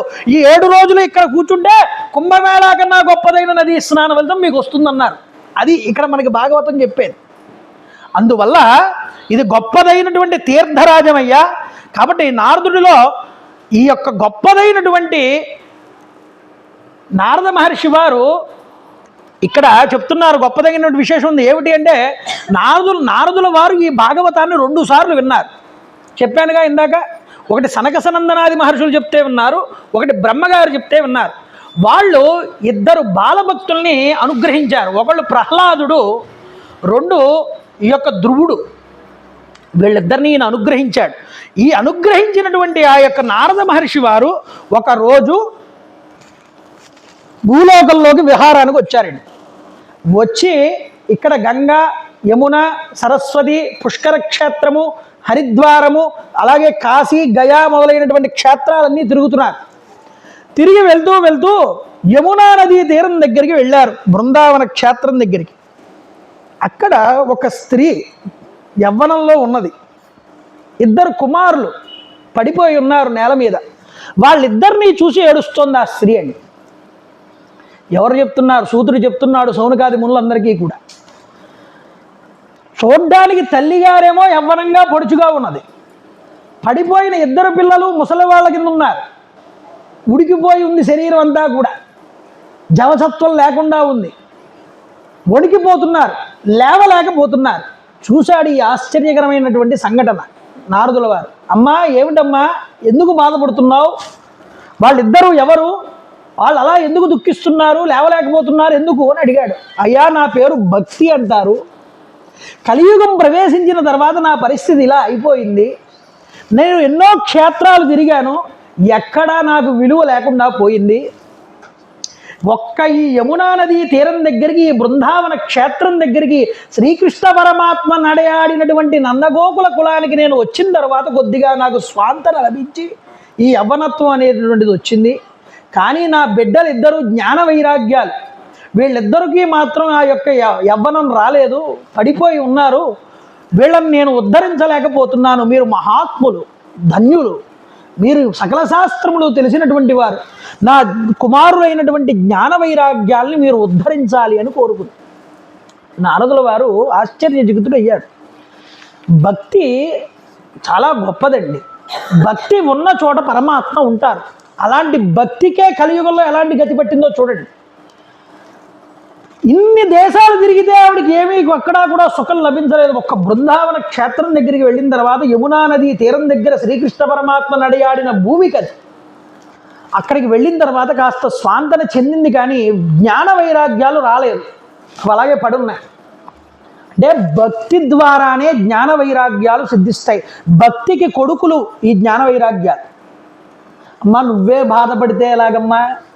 నారదులు వారు అంటున్నారు, భగవంతుడు నీకొకసారి ఆయన్ని ప్రార్థన చేసావు, ఆయన నిన్ను అనుగ్రహించి భక్తులను నువ్వు అనుగ్రహించు, నువ్వు వాళ్ళని ఎవరినైతే నువ్వు అనుగ్రహిస్తావో వాళ్ళని నేను అనుగ్రహిస్తానన్నాడు. అంటే ఎవడి దగ్గర భక్తి ఉంటే వాడినే భగవంతుడు అనుగ్రహిస్తాడు. ఆ భక్తి దేవతను అనుగ్రహించారు. నీ పక్కన నీకు ఒక దాసిని ఇస్తున్నానన్నాడు పరమాత్మ. ఎవరా దాసి? ముక్తి దేవత. ఈ భక్తి ఉన్నవాడిగా ముక్తికాంత వరిస్తుంది వాడి. అలాంటి ముక్తికాంతే నీ దగ్గర ఉంది కదా, అంతటి ముక్తికాంతని నీ దగ్గర పెట్టుకుని నువ్వు ఇలా బాధపడడం సమంజసం కాదన్నారు నారదుల వారు. అయ్యా మీరు చెప్తున్నారు, కానీ నా పుత్రవాత్సల్యం నాకు ఉంటుంది కదా, మీరు ఏదో విధంగా అనుగ్రహించి వాళ్ళిద్దరిని ఉద్ధరించండి. సరే అన్ని మాటలు మంచి మాటలు చెప్పాడు నారదుడు, కానీ వాళ్ళని ఏదో విధంగా ప్రయత్నం చేసి పాపం వాళ్ళని పైకి లేపుదామనే ప్రయత్నం చేద్దామని నారదుల వారు వారి దగ్గరికి వెళ్ళి ఆయన చేయి పట్టుకున్నాడు. ఇలాగ భక్తి జ్ఞాన వైరాగ్యాలు ఇద్దరినీ కూడా పైకి లేవండి అన్నాడు. లేవలేకపోతున్నారు వాడు. ఏదో మంత్రమో పసరో ఏదో ఒకటి వేస్తారు కదా స్వాములు వారు అనుకుంటోంది ఈ భక్తి. చెవులోకి వెళ్ళి ఉపనిషత్తులు చదివారు, వేదం చదివారు. వేదం చదివినా ఉపనిషత్తులు చదివినా వాళ్ళలో చలనం లేదు. భగవద్గీతను బోధించారు. భగవద్గీతను బోధించినా లేవలేదుట. ఆశ్చర్యచకితులు అయ్యారు. అసలు శాస్త్రాన్ని అంతటినీ చెవులో చెప్పేశాను వీళ్ళకి, అయినా సరే వీళ్ళు స్వస్థత చెందలేదు అంటే ఏమిటి కారణం? ఆయన ఆలోచనలో పడ్డాడు నారద మహర్షి. నారందదాదీది నారద, అసలు జ్ఞానం స్వరూపమే నారదుడు. ఆయనకే తెలియలేదండి. పెద్ద చిక్కొచ్చి పడింది అక్కడ. అయితే ఏం చెయ్యాలి ఆలోచిస్తున్నాడు. ఆలోచిస్తూ ఉంటే అశరీర వాక్కు పలికింది, సత్కర్మ కుర్యాత్. సత్కర్మ చెయ్యవయ్యా నారద, తప్పకుండా జ్ఞాన వైరాగ్యాలు అనేటటువంటివి మేల్కొంటాయి అన్నారు. ఏమిటిది? ఆకాశవాణి పలికింది. భగవంతుడి పలికే ఆకాశవాణి అంటే మరొకటి కాదండి. చెప్పడం పూర్తిగా చెప్పలేదు భగవంతుడు. సత్కర్మ చేయమన్నాడు. ఏ సత్కర్మ చేయాలి? చండీ యాగమా, రుద్రయాగమా, లేకపోతే ఏదో ఒక యాగమో రుద్ర పారాయణం ఏదో ఒకటి చెప్పాలిగా. సత్కర్మ అంటే ఏమనుకోవాలి? తలపట్టు కూర్చున్నాడు నారదుడు అంతటి వాడు.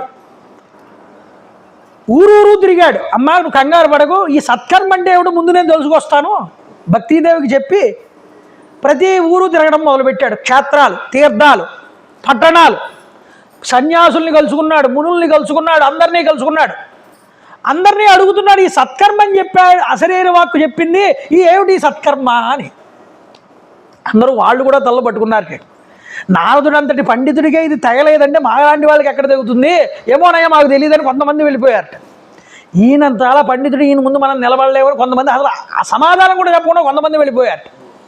కొంతమంది అయ్యా అసలు సత్కర్మ అంటున్నావు, నువ్వు ఉపనిషత్తులు చెప్పేశావు, భగవద్గీత చెప్పేశావు, చెవులో అన్ని ఉపదేశం చేసేసావు, అయినా వాళ్ళు లేవలేదంటే ఇంతకన్నా సత్కర్మ ఇంకోటి లేదు, ఇది అసలు జరగదన్నారట. ఈయన నిరాశ చెందాడు. ఎవ్వరూ దీనికి సమాధానం చెప్పలేకపోతున్నారు. ఈయనగా అర్థం కావట్లేదు. నడుచుకుంటూ దీనంగా మొహం పెట్టుకుని వెళ్ళిపోతున్నాడు. వెళ్ళిపోతూ బదరికాశ్రమానికి వెళ్ళాడండి. బదరీనాథ్ అంటున్నామే ఇప్పుడు మనం, హిమవత్ పర్వత ప్రాంతాల్లో ఉన్నది. ఆ బదరీ క్షేత్రానికి వెళ్ళాడు ఈయన నారదుల వారు. తనలో తాను దీనంగా మొహం పెట్టుకుని ఎవరిని చూడకుండా పట్టించుకోకుండా వెళ్ళిపోతున్నాడు.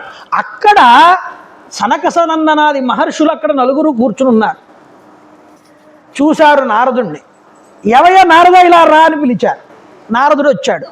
ఎవయ మమ్మల్ని చూసి చూడనట్టుగా వెళ్ళిపోతున్నావు, పట్టించుకోవట్లేదు, బ్రహ్మ మానసపుత్రులం మేము, మమ్మల్నే పట్టించుకోకుండా వెళ్ళిపోతే అలాగా, ఏమైంది అంత దిగులుగా ఎందుకున్నావు అన్నాడు. ఏమయ్యా ఏం చెప్పమంటారు నా బాధ, ఇలా భూలోకానికి వచ్చాను, భూలోకంలో ప్రజలందరూ కూడా పాపభూయిష్ఠులై ఉన్నారు, వాళ్ళని చూస్తేనే నాకు అసహ్యం వేసింది, వీళ్ళని ఎవరు ఉద్ధరిస్తారా ఈ కలియుగంలో, ఇలా పాడైపోతున్నారు ప్రజలందరూను అని బాధపడుతూ ఉంటే నాకు యమునా నదీ తీరం దగ్గర ఈ భక్తీదేవి కనిపించింది.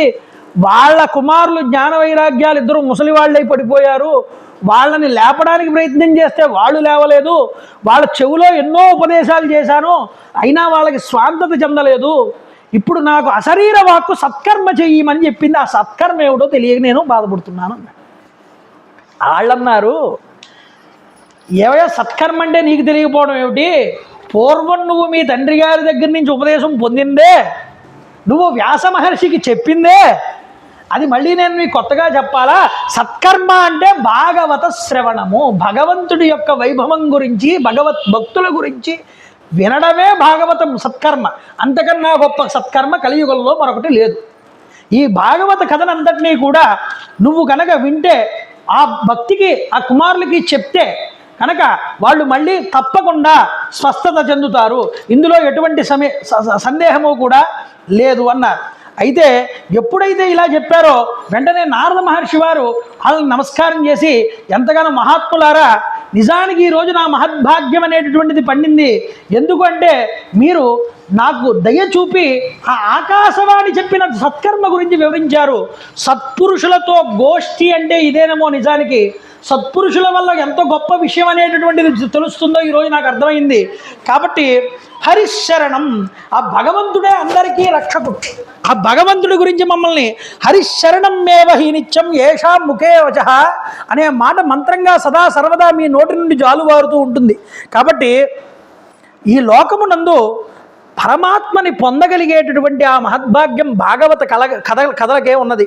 కాబట్టి అయ్యా మహానుభావ, ఓ సనక సనందనాది మహర్షులారా, ఈ ప్రశ్నలన్నింటి గురించి కూడా ఈ యొక్క భాగవత విధానం గురించి, ఆకాశవాణి పలికిన విధానం గురించి మీరు చక్కగా విని ఉన్నారు కాబట్టి, నేను ఈ భాగవతాన్ని చెప్పి ఉన్నాను కాబట్టి మీ నోటి ద్వారా దీని మహాత్యాన్ని ఒక్కసారి చెప్పండి, మీరు ఈ మహాత్యాన్ని చెప్తే నేను కృతకృత్యుణ్ణి అవుతానన్నాడు. నారదుడంతటి వారు సనక సనందనాదుల ద్వారా ఈ యొక్క భాగవతాన్ని విన్నాడు. అదేమిటండి, నారదుడు సనక సనందనాదుల ద్వారా విన్నవేమిటి, సనక సనందనాదులు బ్రహ్మ యొక్క మానసపుత్రులు, నారదుడు కూడా బ్రహ్మగారి నుంచి వచ్చిన వాడే, మరి సనక సనందనాదులు చెప్తే నారదుడు విన్నవంటే సనక సనందనాదులు గొప్ప, నారదుడు గొప్ప? ఇక్కడ ఒక ప్రశ్న. అంటే సనక సనందనాదులే గొప్ప అని చెప్పారు శాస్త్రం. ఎందుకని అంటే సనక సనందనాది మహర్షులు బ్రహ్మగారి మనస్సు నుంచి వచ్చిన వాళ్ళు, నారదుల వారు బ్రహ్మగారి యొక్క తొడల నుంచి ఉద్భవించినటువంటి వాడు. శరీర స్పర్శ కన్నా మనోస్పర్శ చాలా గొప్పదిటండి. అందువల్ల మనస్పర్శ నుంచి వచ్చిన వాళ్ళు సనక సనందనాది మహర్షులు కాబట్టి వాళ్ళకి ఎక్కువ జ్ఞానం నారదుడి కన్నా. అందువల్ల సనక సనందనాది మహర్షుల్ని చేతులు జోడించి అడిగాడు, వేదాల ఉపనిషత్తుల సారం నుండి జన్మించినదే ఈ శ్రీమద్ భాగవతం, అయ్యా మహానుభావ, అలాంటిది మీరు ఈ యొక్క భాగవతాన్ని చెప్తే జ్ఞాన వైరాగ్యాలు అనేటటువంటివి పోతాయంటున్నారే, సరే నేను వాళ్ళ చెవులో వేదాల గురించి చెప్పాను, ఉపనిషత్తుల గురించి చెప్పాను, గీతాశాస్త్రాన్ని కూడా బోధించాను, మరి ఇన్ని చెప్తే భాగవతం చెప్తే వాళ్ళు లేస్తారంటున్నారు, వాటన్నింటి సారమే భాగవతంగా, ఆ సారం అన్నప్పుడు అవన్నీ చెప్తే అది చెప్పినా ఒకటే కదా అని అడిగాడు ఎవరు, నారదులు గారు. కాబట్టి నాకు చాలా ఇది ఇబ్బందిగా ఉంది, దీని గురించి మీరు నాకు సవిస్తరంగా చెప్పాలని అడిగాడు. వేదాల సారం భాగవతం మీరు అన్నది నిజమే నారదా, కానీ ఒక చెట్టు ఉన్నది, చెట్టులో వేరు దగ్గర నుంచి పైనున్న ఆకుల వరకు కూడా అంతా రసం నిండి ఉంటుంది. ఆ రసాన్ని నువ్వు పొందగలవా? పొందలేవు. మరి ఆ రసాన్ని నువ్వు ఎలా పొందగలవు అంటే, ఈ చెట్టులో ఉన్న మొత్తం అంత రసము కూడా ఒక ఫలము కింద మారుతుంది. ఆ ఫలాన్ని తింటే అది చాలా మధురంగా ఉంటుంది. మిగతా చోట నువ్వు ఏ రసాన్ని తీసుకుని పిండుకు తాగినా దానివల్ల నీకు స్వాంతన అనేది జరగదు. చెరుకు ముక్క ఉన్నదండి, దాన్ని కింద నమిలినా పైన నమిలినా మధ్యలో నమిలినా అంతా తీయగానే ఉంటుంది. కానీ దాన్ని చక్కెర కింద మారిస్తే దాని యొక్క రుచి ఇంకా బాగుంటుంది. అంటే ఏ వస్తువులోనైనా సరే సారం ఉన్నదే, ఆ సారం దాని యొక్క గొప్పదైనటువంటి ఫలితాన్ని అందజేస్తుంది. అలాగే వేదాల కింద వాళ్ళ చెవిలో చెప్తే వాళ్ళకి ఏమర్థమవుతుంది? ప్రజలకి వేదములని కానీ శాస్త్రములు కానీ డైరెక్ట్గా చెప్తే వాళ్ళ చెవిలోకి ఎక్కవండి. ఆ వేదాల యొక్క సారమైనటువంటి పురాణాన్ని చెప్తే వాళ్ళకి ఓహో ఇదన్నమాట, వేదం మనకి ఇలా చెప్పిందన్నమాట. ఇలా బతికాడరా హరిశ్చంద్రుడు సత్యాన్ని పట్టుకుని, సత్యం వద అని వేదం చెప్పినటువంటి మాటకి హరిశ్చంద్రుడిని అడ్డుపెట్టి ఆయన ఎలా బ్రతికాడో సత్యాన్ని పట్టుకుని చూపించారు. ధర్మంచర, ధర్మం అనేటటువంటిది ఎలా ఉంటుందో మనకి తెలియదు, వేదం చెప్పింది ధర్మంచర అని. కానీ ధర్మాన్ని ఎలాగా పాటించాలి?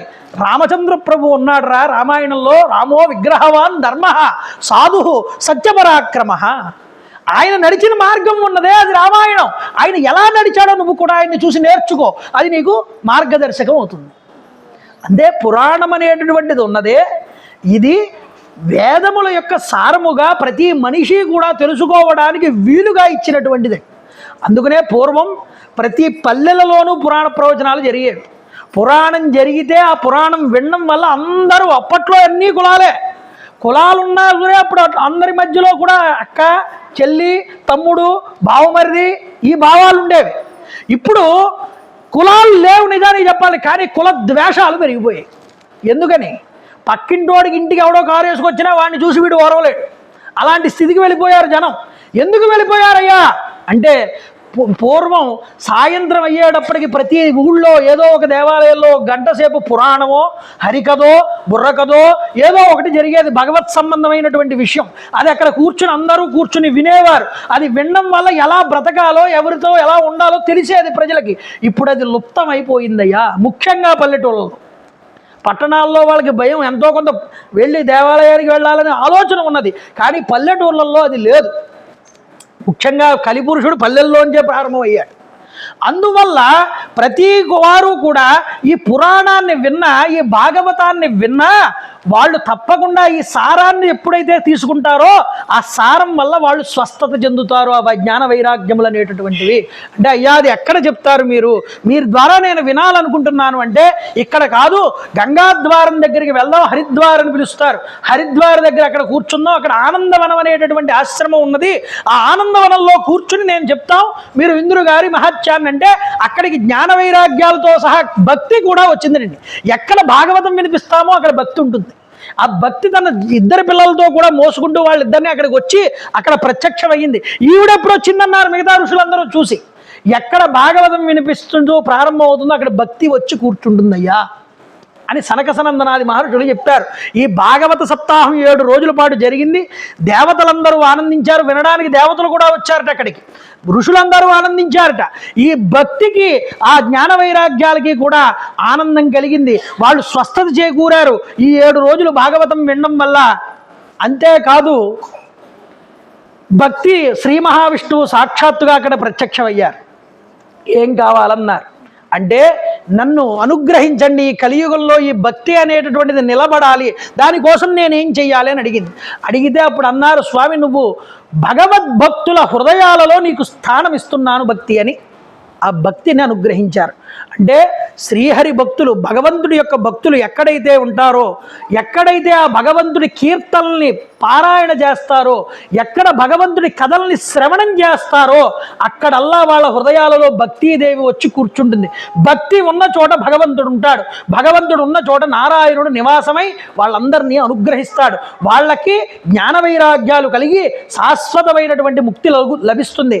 కలియుగంలో సులభంగా తరించగలిగేటటువంటి మార్గం ఇది ఒక్కటేనని శ్రీ మహావిష్ణువు అక్కడ ఉన్నటువంటి ఋషులకి సనక సనందనాది మహర్షులకి చెప్తే అక్కడికి సుఖయోగీంద్రులు కూడా వచ్చారు. సుఖయోగీంద్రులు వచ్చి ఇది భాగవతం కలియుగంలో లభించడం దుర్లభమైనటువంటిది, ఇది మీకు లభించడం చాలా గొప్పది అని ఆయన కూడా భాగవతం గురించి చెప్పడం ప్రారంభం చేశారటండి. ఆ విధంగా చెప్పడం ప్రారంభం చేస్తూ మొట్టమొదట కథాభాగంలోనికి రేపటి నుంచి ఆ యొక్క కథా విశేషాలన్నింటి ఇవాళ భాగవత మహాత్యం, భాగవతం ఎందుకు వినాలి, ఈ భాగవతంలో ఉన్న గొప్పతనం ఏమిటి అన్న విషయాల గురించి చెప్పుకున్నాం. రేపన్నటి రోజున కథాభాగంలోకి వెళ్దాం. అసలు ఈ భాగవతం ఎలా ప్రారంభమైంది, ఎక్కడి నుండి ప్రారంభమైంది, శ్రీహరి లీలా విశేషాలు ఎలా ఉంటాయన్న విషయాలన్నింటినీ రేపన్న రోజున పరీక్షిత్తు ఏ విధంగా మోహాన్ని విడిచిపెట్టి ఆ యొక్క గంగా తీరంలో 7 రోజుల్లో చనిపోతాడనే శాపం వచ్చింది ఆయనకి. ఈ 7 రోజుల్లో తాను తరించిపోవాలంటే ఏం చెయ్యాలి, ఆ తరించడానికి ఏం చెయ్యాలి అని వచ్చి కూర్చుంటే అక్కడికి సుఖమహర్షి వారు వచ్చారు. ఆ సుఖమహర్షి వారి బోధ ఆయన వినడం 7 రోజుల పాటు, ఆ 7 రోజుల్లో ఆయన ముక్తిని పొందడం, ఈ విధంగా ఎలా ముక్తి పొందాడు, ఏ వినడం వల్ల ముక్తి పొందాడు, ఏ భగవత్ కథా వైభవాలు సుఖమహర్షి వారు పరీక్షిత్తుకి బోధించారు అన్న విషయాలన్నింటినీ రేపు సాయంత్రం 5 గంటలకి మళ్ళీ యథాతథంగా ఇక్కడ తెలుసుకునేటటువంటి ప్రయత్నం చేద్దాం. మంగళాశాసనపరై పదాచార్య పురోగమై సర్వైశ్చ పూర్వైరాచార్యై సకృతాయాస్తు మంగళం. కాళే వర్షతు వర్జన్య పృథివీ సత్యశాలిని. జై గురుదేవ దత్త. టైం ఎంత అయిందండి? ఇంకా అరగంట చెప్పచ్చు కదా. అవేనా? రేపటి నుంచి 7 ఏంటో చెప్పండి, వాళ్ళకి చెప్పాలి కదా. అందుకని ఎకనామిక్స్ మీరు చెప్పండి ఒకసారి.